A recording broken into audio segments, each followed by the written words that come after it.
Hello friends, welcome to రుచి వంటిల్లు. ఈరోజు మనం పిల్లల లంచ్ బాక్స్లోకి ఇంకా ఇంట్లో కూరగాయలు లేనప్పుడు చాలా టేస్టీగా సింపుల్గా రైస్ ఎలా తయారు చేసుకోవాలో చూద్దాము. ఈ రైస్ని మనం ఇంట్లో కూరగాయలు లేనప్పుడు లేదంటే పిల్లలకి లంచ్ బాక్స్లోకి పెట్టడానికి కూడా చాలా టేస్టీగా ఉంటుంది. చేసుకోవటం కూడా చాలా ఈజీ. సో లేట్ చేయకుండా వీడియోలోకి వెళ్ళిపోదాం.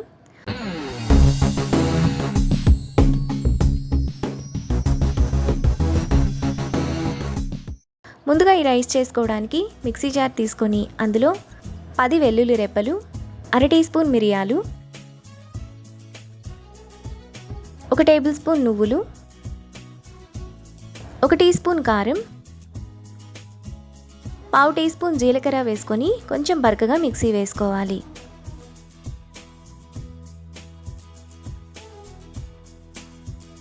ఇంత బరకగా మిక్సీ వేసుకొని పక్కన పెట్టుకోవాలి. ఇప్పుడు స్టవ్ మీద ప్యాన్ పెట్టుకొని 1 టేబుల్ స్పూన్ ఆయిల్ వేసుకోవాలి. ఆయిల్ వేడైన తర్వాత అర టీ స్పూన్ ఆవాలు, పావు టీ స్పూన్ జీలకర్ర వేసుకొని ఫ్రై చేసుకోవాలి.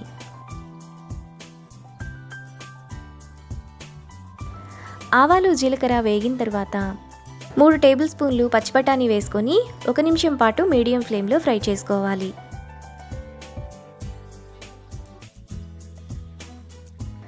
ఇప్పుడు ఒక పచ్చిమిరపకాయ, ఒక రెమ్మ కరివేపాకు వేసుకొని ఫ్రై చేసుకోవాలి. మీరు బఠానీ ప్లేస్లో మీ దగ్గర ఉన్న వెజిటబుల్ ఏదైనా వేసుకోవచ్చు.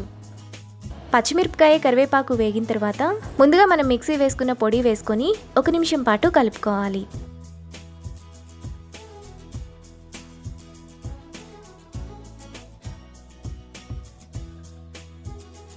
ఇలా కలుపుకున్నాక 200 గ్రాముల రైస్ను ఉడికించి వేసుకోవాలి.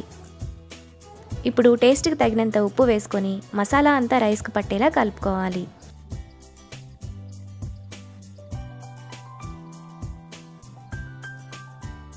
ఇలా కలుపుకున్నాక లాస్ట్లో 1 టీ స్పూన్ గరం మసాలా, కొద్దిగా తరిగిన కొత్తిమీర వేసుకొని కలుపుకోవాలి.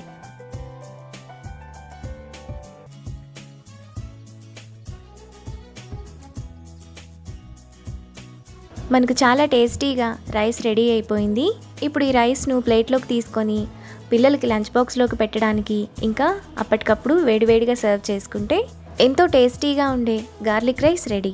ఈ రెసిపీని మీరు కూడా ట్రై చేసి మీకు టేస్ట్ ఎలా కుదిరిందో నాకు కామెంట్స్లో షేర్ చేయండి. ఈ వీడియో కనుక మీకు నచ్చినట్లయితే లైక్ చేసి, షేర్ చేసి, సబ్స్క్రైబ్ చేయండి.